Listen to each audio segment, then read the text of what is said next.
Aquele tipo de pergunta polêmico, interessante, inteligente e merece resposta à altura. Então, para poder responder essa pergunta, eu preciso fazer as pessoas entenderem o que é BCAA.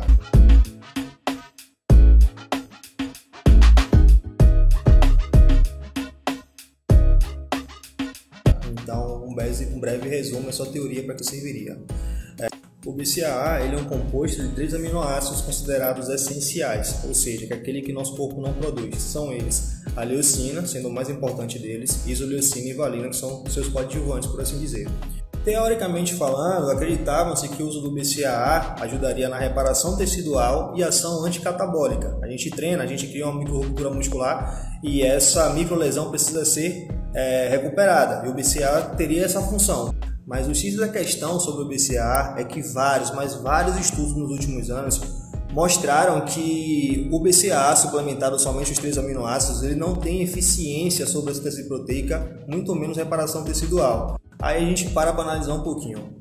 O nosso corpo ele trabalha com 20 aminoácidos, sendo que são 10 essenciais e 10 não essenciais, ou seja, 10 que o nosso corpo tem capacidade de produzir e 10 que o nosso corpo não tem capacidade de produzir, só são provenientes dos alimentos da suplementação. Com base nisso, a gente pode fazer uma pequena comparativa. Vamos lá. Você pensa no BCAA como se fosse um tijolo, você pensa nos aminoácidos como se fosse uma parede, e você pensa na proteína como se fosse uma estrutura, uma casa, sendo que a proteína é constituída pelos 20 aminoácidos. Então, para que diabos você vai consumir um tijolo se você pode consumir a casa completa? Não tem lógica, né? Então é basicamente isso, a grosso modo falando sobre o BCAA, a sua suplementação. Então com isso a gente percebe que é muito mais interessante o investimento no Whey Protein do que no BCAA, já que o Whey Protein te fornece toda a casa, os 20 aminoácidos, e o BCAA te fornece apenas um tijolo, os 3 aminoácidos. Só uma ressalva, galera, sobre essa pergunta aí que eu achei muito interessante mesmo, e ela é bem polêmica, que ainda divide opiniões de alguns nutricionistas que ainda não se atualizaram nesse quesito. Mas enfim, não estou aqui para criticar ninguém. Por muito tempo eu também suplementei, usei durante muito tempo o BCAA, acreditando realmente na sua eficiência.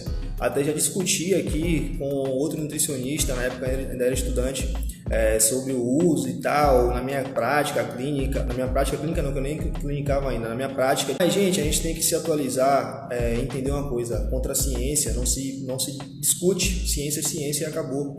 Então fica difícil a gente tentar argumentar uma coisa sem ter argumento suficiente.